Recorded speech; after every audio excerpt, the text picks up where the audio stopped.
What is up? And we are back again with the second episode of the mini series. So, as in the mini series, we have short stories and some moral related to them. So, let's start with the story. So, we get to know there is a monastery of Buddhist monks. Over there, they had a robot. So, this is a futuristic story. So, they had a robot which was kept by the Buddhist monks. So, they believe that he was also a person among them and he didn't need any like medical facilities and other things or time to time check up by the company. But suddenly one day a worker from the company comes and says to the head monk that we are here to check the robot. But the monks are out and tells that now he's a person like us. You just check him and tell that all of it is okay, that then telling the misconceptions or problems in it. So here everyone was surprising seeing the person because they had never seen a person repairing a robot before or opening it. So as the person went near the robot and started checking it, so everyone was looking at him curiously. Among the monks, there was a girl also sitting there, and she was the most curious one. So as the person starts checking the robot, he completes his checking, and at the last he finds that the robot is completely fine. He's completely okay.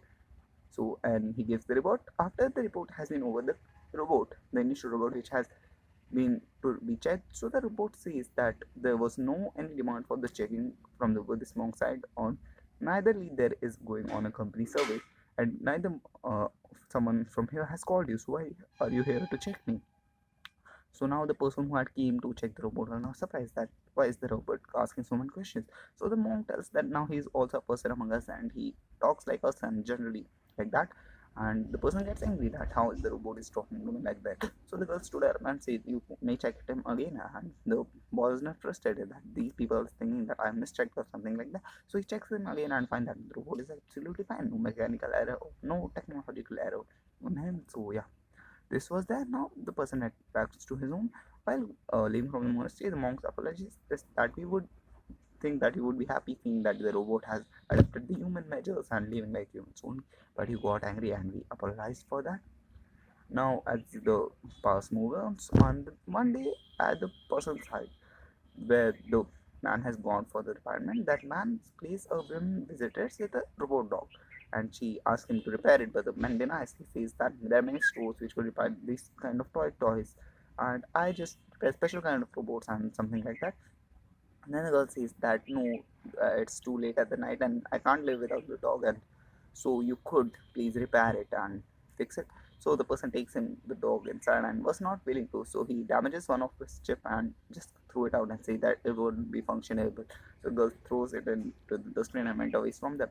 So the next day, the company's owner, like the robotic company's owner, come there at the monastery and tell the people that the robot is not fine. It's an old version, and we are now replacing them with the new version robots. And so we want to dismantle it and leave it here. So here the people of the monastery denies that no, he's a robot with our parts, and we have brought it. So the company's owner say that no, like I have made it, I have created. So the person who has created his thing and has the right to end it also. No other person could that. So now there was a conflict between the Buddhist monks and the company owner. So he says that I would come with a legal action for that. And regarding that, that same night, the robot meets the girl and says that they think that you are a robot, you are just a machine. But for us, a people, you are like a human only. We treat you like a human and that. So the person says that, pointing towards the window, that what is that? So the girl replies, it is a window. And pointing to me, himself, like he sees that, what is it? He says that it's you. And when he removes his hand, he says, what is? So she replies that it's a hand. And by all this, the robot needs to explain her that it's only the point of view through which you think. And if the point of view you're thinking that I'm a human, for you I am a human. From their point of view, they are thinking that I'm a machine, so I'm just a machine for them.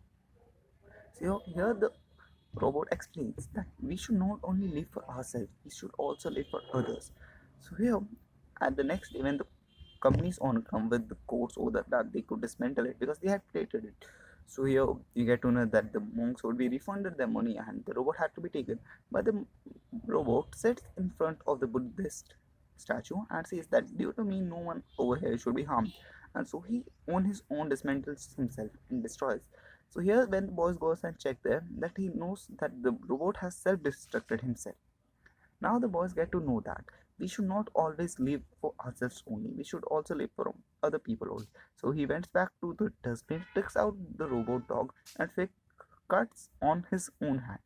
Like the person who was repairing the cuts on his hand and take out a chip and fix it in the other dog, which he had destroyed the chip in, and gives it back to the girl. Now the girl was fully happy and joyful of it.